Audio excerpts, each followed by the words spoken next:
एक ऐसे विषय के बारे में जो काफी लंबे समय से चर्चा का केंद्र बना हुआ है। जी हाँ, TRE 4।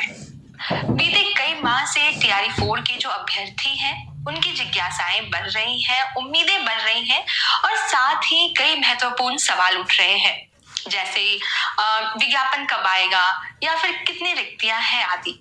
इन सभी सवालों पे स्पष्ट और सही जानकारी तथा साथ ही आधिकारिक जानकारी प्राप्त करने के लिए हमारे साथ मौजूद हैं बिहार लोक सेवा आयोग के परीक्षा नियंत्रक श्री राजेश कुमार सिंह जी। आज की इस बातचीत से हमारी कोशिश केवल जानकारी प्राप्त करना ही नहीं, बल्कि उन लाखों अभ्यर्थियों की जो जिज्ञासाएं हैं और वैसे अभ्यर्थी जो काफी लंबे समय से नोटिफिकेशन का इंतजार कर रहे हैं और तैयारी कर रहे हैं, उनको सही जानकारी देना है।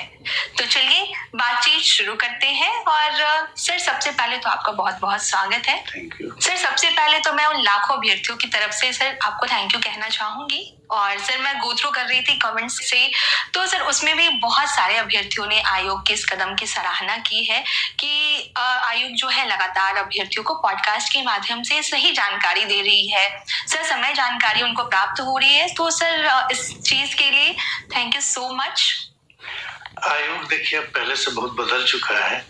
हमें भी यह प्रतीत हुआ कि अभ्यर्थियों को जानकारी देने का एक अच्छा माध्यम है सोशल मीडिया। तो आयोग अब सोशल मीडिया के सभी प्रमुख प्लेटफॉर्म पर है। तो समय समय पर विभिन्न परीक्षाओं के लिए हम लोग पॉडकास्ट के माध्यम से सोशल मीडिया प्लेटफॉर्म पर अभ्यर्थियों को जानकारी देते रहते हैं। बिल्कुल sir, thank you so much आयोग के इस कदम के लिए। और सर, आज का पॉडकास्ट जैसा मैंने बोला कि TRE 4 के लिए है, तो सर काफी लंबे समय से जो है TRE 4 के जो शिक्षक अभ्यर्थी हैं वो TRE 4 के विज्ञापन को लेकर के उनके बहुत सारे सवाल हैं, उनकी जिज्ञासाएं हैं और लगातार TRE 4 को लेकर के वो सवाल भी कर रहे हैं कि TRE 4 का विज्ञापन आखिर कब जारी होगा।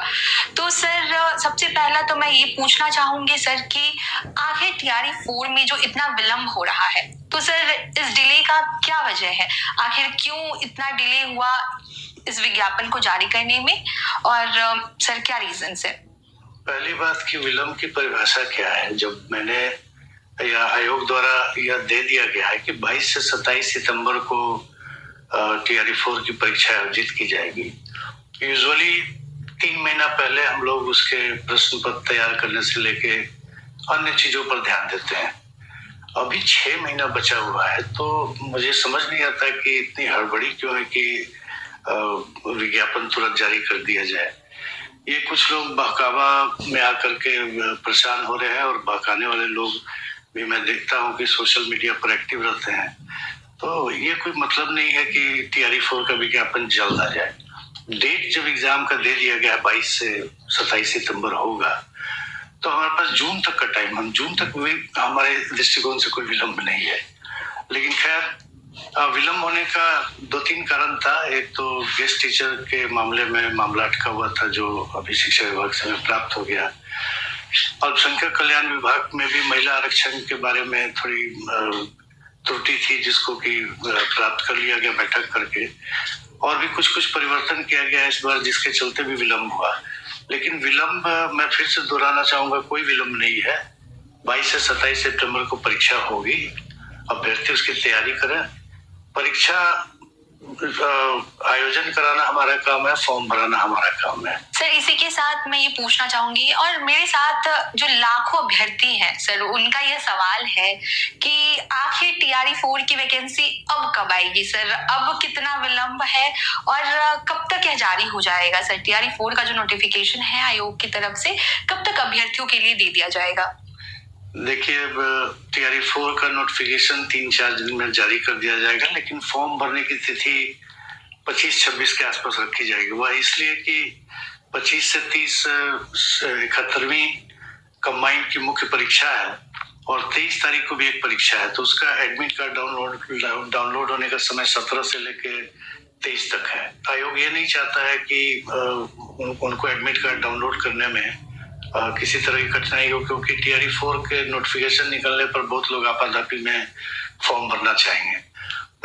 ऐसी स्थिति में जब लाखों या बड़ी संख्या में लोग फॉर्म भरने लगते हैं तो एडमिट कार्ड डाउनलोड होने में कठिनाई होती है। इसीलिए फॉर्म भरने का तिथि जो है वो 25 या 26 से रखा जाएगा, जो कि नोटिफिकेशन में लिखा हुआ रहेगा। नोटिफिकेशन 3 से 4 दिन में प्रकाशित कर दिया जाएगा। तब तो ये उन लाखों शिक्षक अभ्यर्थियों के लिए खुशखबरी की है जो काफी लंबे समय से जो है टीआरई 4 की वैकेंसी के लिए मांग कर रहे थे और इंतजार भी कर रहे थे। तो अब आपका इंतजार यहीं समाप्त होता है। सर ने जैसा बताया कि अब बहुत जल्द आयोग के द्वारा नोटिफिकेशन जारी कर दिया जाएगा। तो सर जैसा कि अभी आपने बताया नोटिफिकेशन बहुत जल्द जारी होने वाला है, तो सर मैं ये पूछना चाहूंगी कि सर टीआरई 1, टीआरई 2 और टीआरई 3 इन सभी का एक परीक्षा करवाया गया था आयोग द्वारा। तो सर क्या जो फॉर्म भरने की प्रक्रिया है बिल्कुल इन तीनों टीआरई की तरह सिमिलर है या इस टीआरई 4 के लिए कोई संशोधन किया गया है, कुछ चेंजेस किए गए हैं सर? 2 प्रमुख चेंज किए गए हैं जिसको अभ्यर्थियों को ध्यान में रखना चाहिए फॉर्म भरते समय। इस बार फॉर्म भरने के समय ही 38 जिला का चॉइस उनको देना होगा। वह सावधानी पूर्वक भर देंगे, क्योंकि अगर मान लीजिए आप 30 जिला का चॉइस देते हैं और रैंक के हिसाब से वर्ग 6 से 8 के लिए आपने अप्लाई किया है और रैंक के हिसाब से आपको 32वां या 33वां जिला मिल रहा है और अगर फॉर्म में आपने 30 जिला भरा है तो फिर आपका नहीं होगा। ये ध्यान रखिएगा। ये बिल्कुल कंबाइन की तरह है कि अगर आपने केवल डिप्टी कलेक्टर डीएसपी का चॉइस दिया है और रैंक के हिसाब से आपको रजिस्ट्री या फिर अन्य कोई सेवा मिल रही है लेकिन आपने चॉइस ही नहीं दिया तो आपका कंबाइन में नहीं होगा। उसी तरह यह ध्यान रखना है, ये एक इम्पोर्टेंट बात है कि 38 जिला का चॉइस जो अभ्यर्थी चाहते हैं वो भर दें, या कम से कम 2-3 जिला नहीं चाहते हैं उसको छोड़कर अधिकांश जिला का चॉइस भर दें। ये एक परिवर्तन किया गया है। दूसरा एक समस्या आती है फॉर्म भरने के बाद की पेमेंट का, खासकर जो अंतिम 1 या 2 दिन में फॉर्म भरते हैं, ऐसी शिकायतें प्राप्त होती है कि उन्होंने सबमिट किया, पेमेंट किया तो वो दिख रहा है कि हाँ पेमेंट हो गया, जबकि यहाँ हमारे एंड पर वो पेमेंट नहीं दिखता है। 2-3 दिन बाद बैंक सेटल करता है।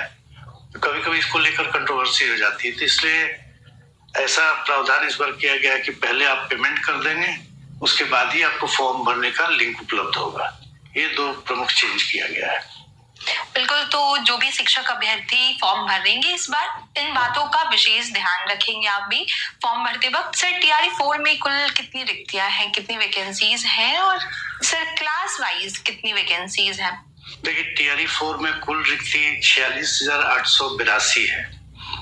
इसमें 4 विभागों की रिक्तियां हैं। पिछड़ा एवं अति पिछड़ा वर्ग कल्याण विभाग में प्रारंभिक शिक्षक में 63 रिक्ति है, प्रधानाध्यापक में 9 रिक्ति है, माध्यमिक शिक्षक टीजीटी जो होते हैं वो 98 रिक्ति है, उच्च माध्यमिक शिक्षक पीजीटी जो होते हैं उसमें 189 रिक्ति है।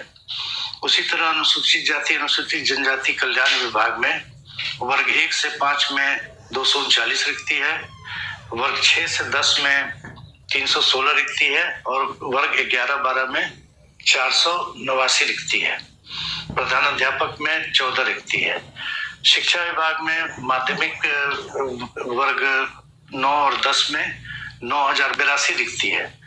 उच्च माध्यमिक यानी 11वीं और 12वीं में 16,774 रिक्ति है। प्राथमिक विद्यालय वर्ग 1 से 5 में 10,778 रिक्तियां है। मध्य विद्यालय वर्ग 6 से 8 में 8,583 रिक्ति है।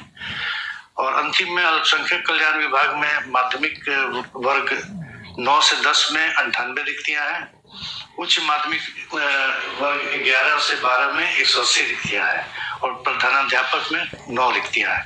कुल मिलाकर 46,882 रिक्तियां हैं। सर इसी के साथ हमारा आखिरी सवाल ये होगा कि इस पूरी प्रक्रिया के दौरान जो फॉर्म भरना है टीआरई 4 का, तो सर अभ्यर्थियों को किन बातों का विशेष ध्यान रखना है? सबसे पहले मैं कहना चाहूंगा कि फॉर्म भरने के 3 पार्ट हैं। पहला ओटीआर है, दूसरा प्रोफाइल है और तीसरा फॉर्म है।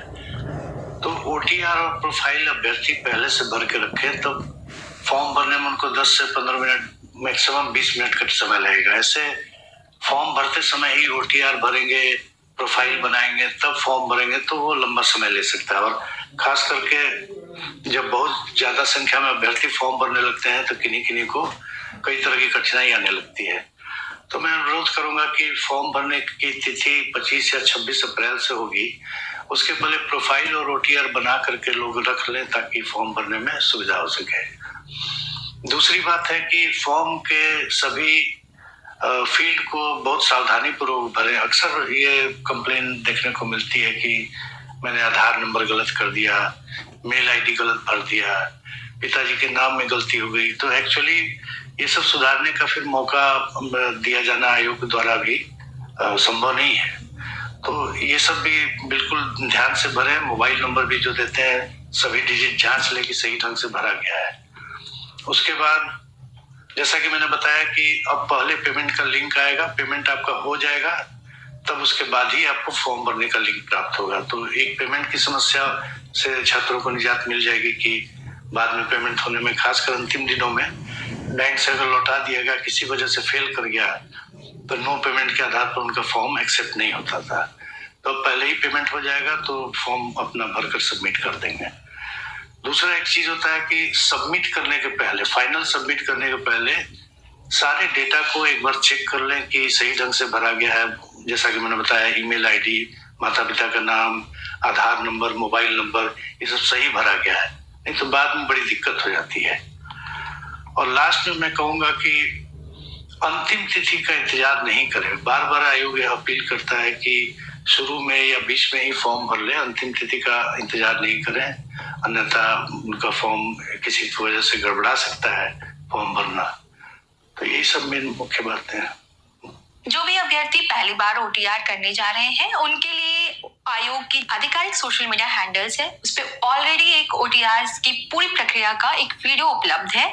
तो मैं अनुरोध करूंगी जो भी अभ्यर्थी OTR करने जा रहे हैं उससे पूर्व एक बार अवश्य उस वीडियो को देख लें, ताकि आपके लिए प्रोसीजर्स जो है और क्लैरिटी हो जाए उसमें, और बहुत ही सावधानी पूर्वक अपने OTR को भरें, क्योंकि उसमें संशोधन का कोई भी प्रावधान नहीं है। बिल्कुल जैसा सर ने बोला कि लास्ट डेट का वेट नहीं करें। और sir thank you so much कि आपने लाखों अभ्यर्थी जिनका सवाल लगातार सोशल मीडिया के माध्यम से हमें मिल रहा था, और भी बहुत सारे माध्यम से, ईमेल हो गया और भी विभिन्न प्लेटफॉर्म्स।